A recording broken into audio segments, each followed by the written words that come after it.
E.D.C, everyday carry. Now, I think everyday carry is important for a man, thus we have covered it before, but I honestly can't remember when. I've been doing, depending on which podcast, 6 years or more. So I don't remember the last time we did an entire episode on everyday carry.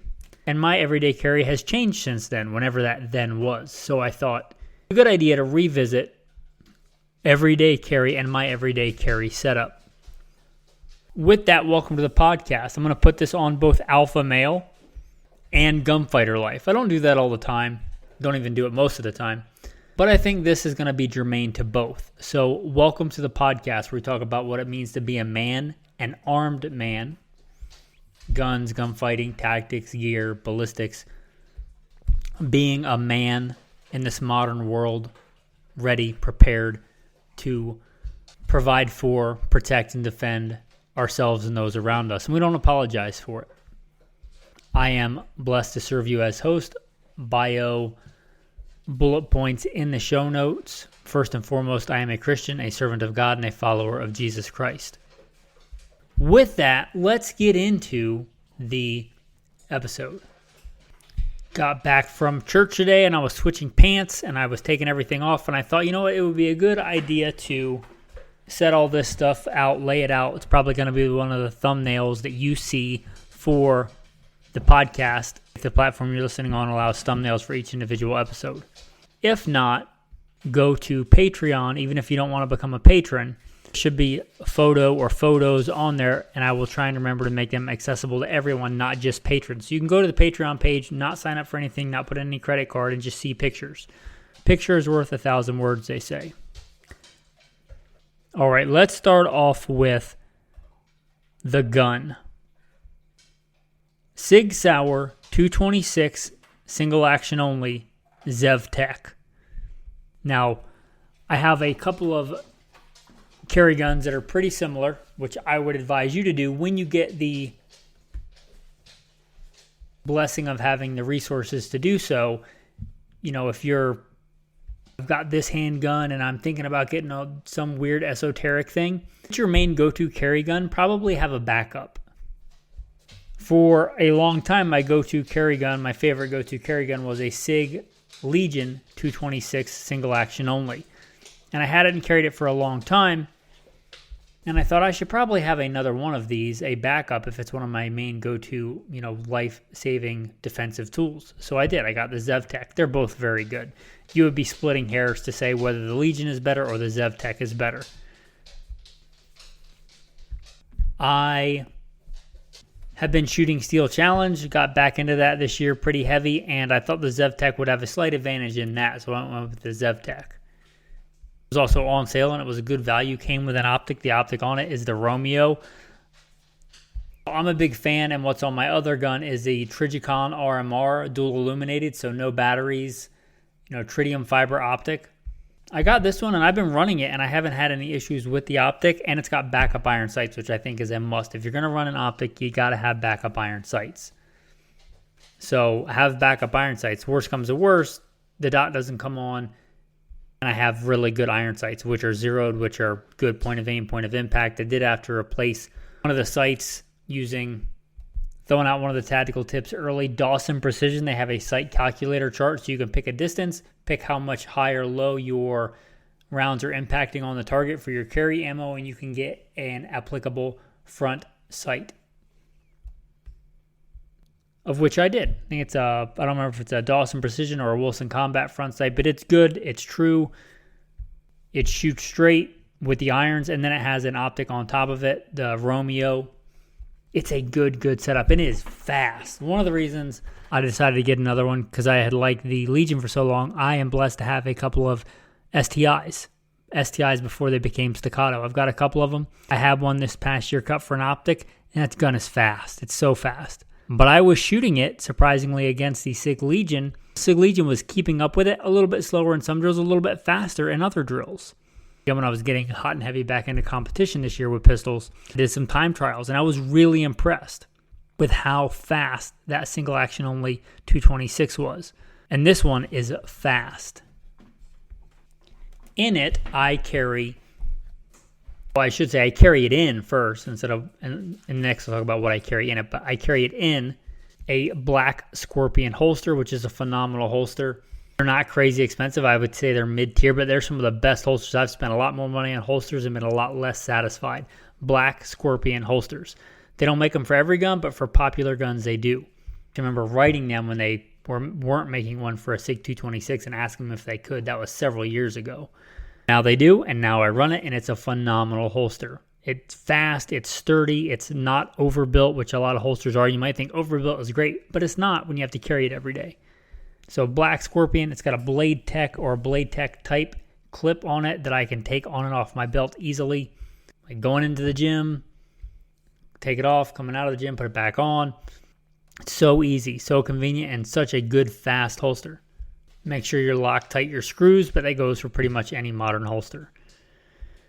In it, I have the 147 grain Spear Gold Dot or Gold Dot G2s. Very, very good ammo. Very good defensive ammo. I like 147s. You may or may not. That's up to you. You can decide what you want on that. And I've done whole episodes nerding out about 115s, 124s versus 147s. Literally a whole episode. So if that interests you, go find that episode. But I carry in here 147 Spear Gold Dots. The Gen 1s or the Gen 2s. It is camoed, which I camoed it myself. You'll see in the photo. Because black guns don't matter. I think black is one of the stupidest colors ever for pretty much anything practical. If it's concealed carry, unless you walk around like Johnny Cash in black or you're a mortician, the gun's probably not going to blend in if it's black. I don't like black. I don't like black on my hunting guns. I don't like black on my everyday carry guns. Why we still make guns in black, it baffles me. I don't know. So it's camoed. You can see the camo job that I did on it if you want. There's some grip tape on there. If you know, you know. Anything notable, just some small things on there. Magwell and a micro comp. All right, let's move on to the knife. And this is a fairly big change from probably the last time I talked about it. But I really like and that is the Demco, and I always mispronounce it, Arminger. I think that's how you say it. It's probably some guy's name that I don't know. But it's the Arminger 4. And it is a phenomenal knife. It is just it's kind of like a mini K-bar. They come in a bunch of different profiles. I like the clip point. I've talked before about E.D.C knives, and my two criteria is I want to be able to skin a deer, process a deer or an elk with that knife and not feel handicapped. And I want to be able to use it as a good fighting defensive knife if I have to. I like to have a good fighting option on both sides. In case I'm pinned down on one side, I'm fighting over retention of my gun, which is a thing that happens, and I don't want to take it out of the holster. That might increase my chances of getting killed. So I go to my knife, right? I want the knife to be a good defensive option. Also, this is that. I like the clip point. It comes in things like a Tonto. If you're more of an urbanite, you might go with the Tonto. If you wouldn't know how to skin a deer, if it halfway did it for you, you might go with a Tonto. Tonto is a great fighting all-around like urban blade. But for me, I like a clip point. Now, their regular model is not overly expensive. I'm looking at it right now on sale, or not even on sale, just the price listed is $75, $74.99. That's the regular steel version. They have a super steel version, of which I have, and that's the Magna Cut. It's a phenomenal knife. I did use it on a deer. It's great. This is just one of the pictures, the regular one. It just happened to be the one that I was carrying that day. Been blessed to, God blessed us with a cabin and a little piece of land. I've been doing a lot of home improvement stuff, and it just seems better to have the regular steel knife to beat up a little bit and save the good Magna Cut one. But anyway, either one are phenomenal. If you can still find the Magna Cut, I don't know if it was a limited run, but that's an awesome knife as well. The Arminger 4. Not only is it good, and this is key, the sheath is really, really good. I have a lot of good knives that I generally don't carry because the sheaths are horrible. They put some just flimsy sheath or some just not good for E.D.C sheath. This one I have a couple of accessories on the sheath. I kind of modify it for myself. I have a small ferro rod or ferrocerium rod for starting fires. I have a whistle that's filled with water purification tabs, taped off so they stay in there. About 10 fit in there.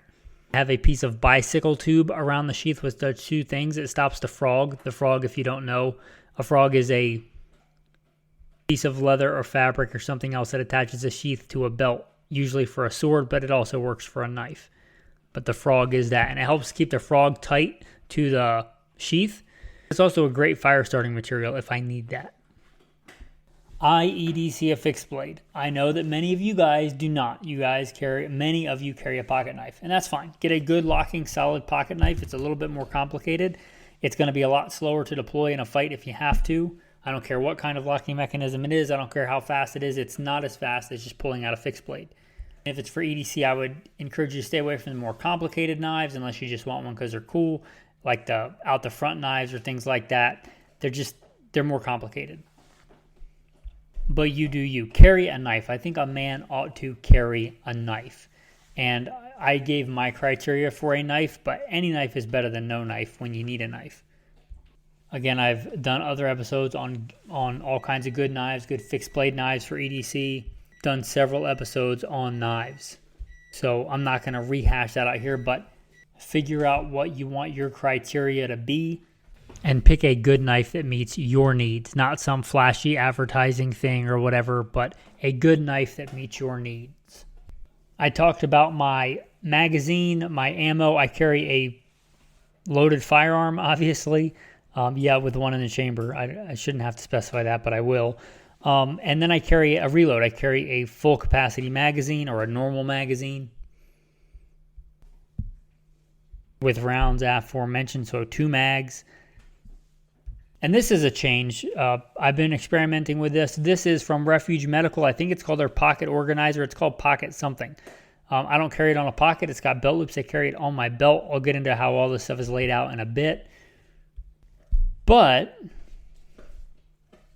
it's got 3 kind of small, stretchy nylon pouches. And one I carry the magazine, and the next one I carry a Schlissmann device, which technically I don't think you can call a tourniquet, but let's be real, it's a tourniquet.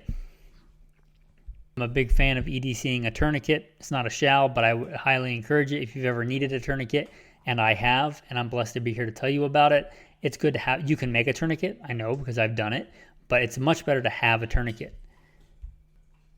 Now, the kind of the gold standard in tourniquets is the Cat Gen 7, but they're pretty big and bulky to E.D.C. I carry a lot of stuff, and I generally don't E.D.C on my person, maybe in a bag, but I don't generally E.D.C on my person a Cat. For a long time, I carried the SWAT in my back pocket. That's still a phenomenal option, but I've been carrying the Schlissmann in one of these pouches. One of the reasons I got this to kind of experiment with it. It's got 3. I'll get to the 3rd pouch in a bit. Also, very, very important, a flashlight. Use that thing all the time. No, I don't carry a weapon-mounted light on my handgun. I've been a private contractor, private security contractor. Been the commander of a tactical team to stop active shooters. I've been in combat. I've been a law enforcement officer. I have experimented with the weapons-mounted lights. I think they're worse. You give up way more than you gain on that, and people can emote all over in the comments, but I'm telling you, myself, and when I've worked on teams with really good professional men, almost all of them pretty quickly abandon weapon-mounted lights. You can't really search with them, because what's one of the firearms rules? Don't point your weapon at anything you're not willing to destroy. So I have to have a handheld light anyway. Despite what the tactical Instagram pictures might make it look cool that you have a bunch of stuff hanging off your gun. If I'm searching with a handheld light, which I should be because I should not be pointing my gun at anything I'm not willing to destroy, if I already have the light in my hand pointed at the thing I'm going to shoot, why not just take my gun out and shoot it? You should be acquainted with shooting one-handed. That is a better solution than figuring out where to stow that light that's on. You got to make sure it's off. People are probably going to shoot at the light. If you're going to put it away, you got to turn it off and then find a place to stow it. And then you have to draw your weapon, and then turn on the weapon-mounted light, and then find the target again with the weapon-mounted light because you just turned your light off. You have to reacquire the target, and what if that target ran away? Then it's no longer there. But you look super cool on Instagram with your weapon-mounted light, right? It's not a lot of people's fault. A lot of people never do this stuff force on force. They never have been shot at or anything like that. They don't know. But I'm telling you, myself and the vast majority of people that I've worked with professionally, they don't run weapon-mounted lights. They might start off with them and experiment with them, but when peanut butter and chocolate hits the fan a few times, they generally abandon it and just carry a good handheld. There are exceptions. I've got guys that I respect that carry a weapon-mounted light, but most of us don't. Plus, they make your holster obese and a bit ridiculous. Okay, so I carry a handheld light. I carry a stream light. It's a micro stream, and this is one thing that hasn't changed. I love this little light. It's rechargeable. I don't know if this is still the first one I got or if I've lost it. I've carried one of these for years. They're phenomenal. Don't get it in black because black is silly. But, they make them in other colors. It's a great light. It's a good amount of lumens. It's small. It's sleek. It's felt. You put it in your pocket. You forget about it. I think I'm on the second clip on mine, but I've had it a long time. Not going to fault the flashlight for that. It's kind of got a double looped clip, and you can clip it on your baseball cap. I don't like to wear hats if I don't have to, but if you do, you generally wear a baseball cap, then you can just kind of clip it on there, and you have kind of a DIY headlamp. I've got my wallet. Generally have at least 2 ways to pay for something in there, but have a wallet, simple waxed canvas wallet, nothing crazy. I also carry a small Victorinox Classic, like the babiest of the baby Swiss Army knives. And mostly I carry that for a sacrificial blade. If I'm cutting up tape and boxes and things like that, and I don't want to dull my really good knife that I have there for defense and for other things, I want to keep it sharp, I'll use that sacrificial blade. Is it the best steel? No. Is it a great knife? No. But it's a good knife for small tasks that, if done repeatedly, would dull my good knife. I carry a small container of earplugs because I shoot a lot.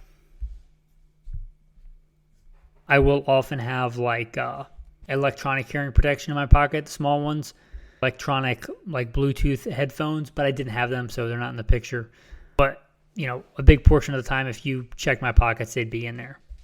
And a little small piece of string, not 550 cord, quite a bit smaller than that, but a good handy length of that could be used for a spare shoelace or any number of things that good cordage could be used for. The 511 TDU belt, I've had that thing for years and years and years. When a bunch of other things have changed, that belt has not changed. It's a phenomenal belt. Okay, and if you look in the picture below that, this is not something I carry all the time. I couldn't give you a percentage, but again, since we've been doing the homesteady thing and the cabin thing, getting ready for winter, a lot of projects, I have been carrying different multi-tools. One in the picture is a Leatherman. I bought both a Leatherman and an American-made Gerber. Do a review, a comparison, and I've switched back and forth between the two. That'll be a different episode. In this picture, it's a Leatherman. I don't always carry a Leatherman, but especially if it's a homestead type day, a fixing the cabin type day, hanging out on the reloading bench type day, I'm likely to have a multi-tool. A bunch of other useful stuff on that multi-tool. Yet another blade, but a file that comes in handy, wire cutters. I don't reckon I have to justify all the cool things multi-tools can do, but pick a multi-tool that's best for you, that fits your size and your purposes well. Also in the picture, lock picks. Now, I got away from carrying these for a long time, mostly just because I had a lot of other E.D.C stuff. But recently, a friend of ours, it was actually my wife, which happens, right? I've locked myself out of stuff. My wife locked a friend of ours out of her house. She just closed the house up and didn't realize we didn't have a key. And by God's grace, I had lock picks, and I was able to get in there in a few minutes. Nothing nefarious. Nothing evil, nothing nefarious, right? If a man is caught breaking in and is struck so that he dies, there shall be no guilt for his bloodshed. But getting into your own stuff, or getting out of a place that's on fire, or any number of things, or trying to get into a place quietly, these are all things that lockpicks can be good for. And you can improvise lockpicks, but that takes time. And they're real small and handy. Obviously not going to do you any good unless you know how to pick locks. Just like a gun's not going to do you any good unless you know how to use it properly. All right, so there's a little bit of that. Let me go through kind of how I have it laid out. I'm right-handed. I carry my full-size fighting handgun on my hip like a man. Right-handed, right side hip, about 3 o'clock. You move over to the other side, the left side, I have my first magazine on my belt in the Refuge Medical Pocket Organizer. One magazine. Behind that, I have a tourniquet. Behind that is where I keep, if I'm carrying it, the multi-tool and or the lockpick sometimes. One or two or both of them can be carried in that pouch. And that's one of the cool things about that pocket organizer. It's pretty modular. If I was going in hot and heavy, I probably wouldn't be carrying a multi-tool, but I'd probably be carrying 2 tourniquets or 3 magazines. Right? And the pocket organizer will be good for any of those things. Then behind that, I carry the fixed blade. I like to have my primary fighting knife on the opposite side as my gun for obvious reasons, right? If I'm fighting with one hand or trying to keep my gun in the holster with a retention technique, I want a good option on my other side, a get off me tool on my other side.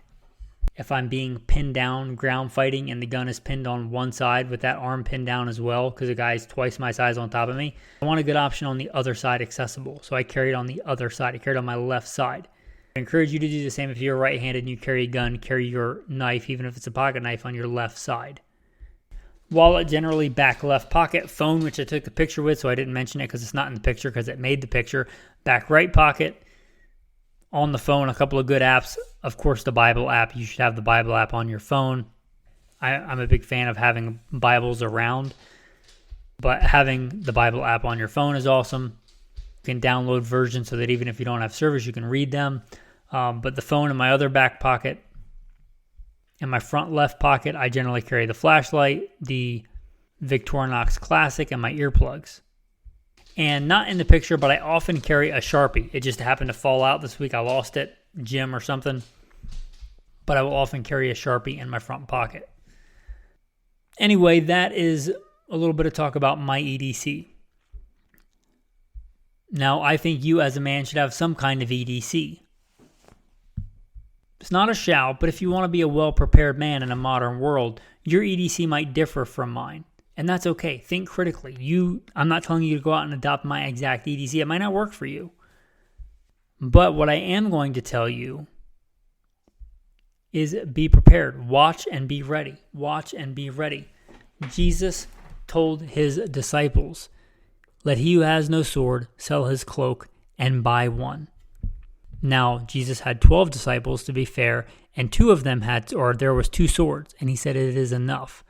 You can be a good Christian man and not carry a sword then, because more of the disciples didn't carry swords than did. But you certainly can be a strong, armed man ready to fight and defend and be a Christian. And if that's you, you should give some thought into what's best for you. Don't just check boxes, right? You could have a knife that's almost worthless. You could have a little hashtag #MeTooLCP in your pocket that's almost worthless. Better than no gun, yeah, but barely. Like, can you do better than that? And again, training. Training is important. Again, my E.D.C. maybe isn't your E.D.C. I don't often use a multi-tool compared to other things. However, you may use multi-tools all the time.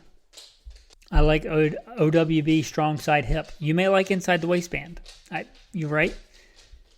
I'm a big fan of carrying a full-size fighting handgun on your hip. But, again, work with what's best for you. If you get the best you can, right? A compact is better than a subcompact, and a subcompact is better than a micro 9. And a micro 9 is better than a little baby 380. But do what you can and train with it and shoot it. Just having it, it's not a security blanket. It's not like a teddy bear when you're a baby. Not just having it and holding it's not going to make you safe. That's as much a delusion as a little kid thinking that his teddy bear somehow does anything other than emotional support. I'm not here for you to have an emotional support gun. I'm here for you to have a well-armed, well-regulated loadout that you know how to use and that you can get into action quickly and get fast, accurate hits on target. I'm about you carrying a knife that's a good, useful tool for many tasks. With all the stuff going on in the world lately, I don't think I need to overly justify that. Just look around. Anyway, with that, guys, thanks for listening. Thanks for listening. We'll roll into the tactical tip of the day, then the tactical verse of the day. Kind of a little bit of an opposite day. I'm going to tell you what not to do as a tactical tip. I would encourage you not to carry hand loads for your E.D.C defensive ammo for a couple of reasons. Like it or not, and I would say not, we live in a litigious society where people get sued for making coffee too hot. Now, I reload, and I have reloaded a bunch in the past. I have been blessed to win more competitions than I can remember with rounds that I reloaded. I'm acquainted with reloading and reloading handgun ammo. But I'm going to tell you why take on the extra litigation risk on making your own ammo and having to justify that. The next one is, again, I've reloaded a ton, but I don't think that I can reload better ammo than good modern defensive ammo. I just don't, honestly. They have all kinds of R&D they put into that they do all kinds of testing on different parameters. It's a delicate balancing act with modern hollow point ammunition as to enough penetration versus enough expansion. They put a lot of R&D into that. What bullet with what powder charge, a low flash powder so it doesn't blind you at night, smooth feeding, water sealed primers, all kinds of things like that it's made so well. And I'm talking about good, like top tier Spear Gold Dot, Remington Golden Saber, Winchester Ranger teasers, a bunch of top tier hollow points. They're going to be able to make those better than I can make them. Unless you're like the tippy tip top of reloaders, you're probably not making them that good and that dependable. Ask any reloader if he's ever loaded ammo and forgot to put powder in it, or put too much powder in it, or too little powder in it, right? If he's honest, he'll probably say yes. You're probably not getting that on a good modern defensive hollow point. I think it's better ammo anyway, and it's been well tested and well proven if you get a good street proven defensive hollow point round, like the ones aforementioned. So my tactical tip will be don't carry reloads for defensive use. Carrying for training, sure. Reload for many other reasons. Reloading's great, but not for this. Not for your E.D.C. carry loads. Proverbs 12. In the way of righteousness there is life. Along that path is immortality. In the way of righteousness there is life. Along that path is immortality. Thanks for listening, and have a blessed day.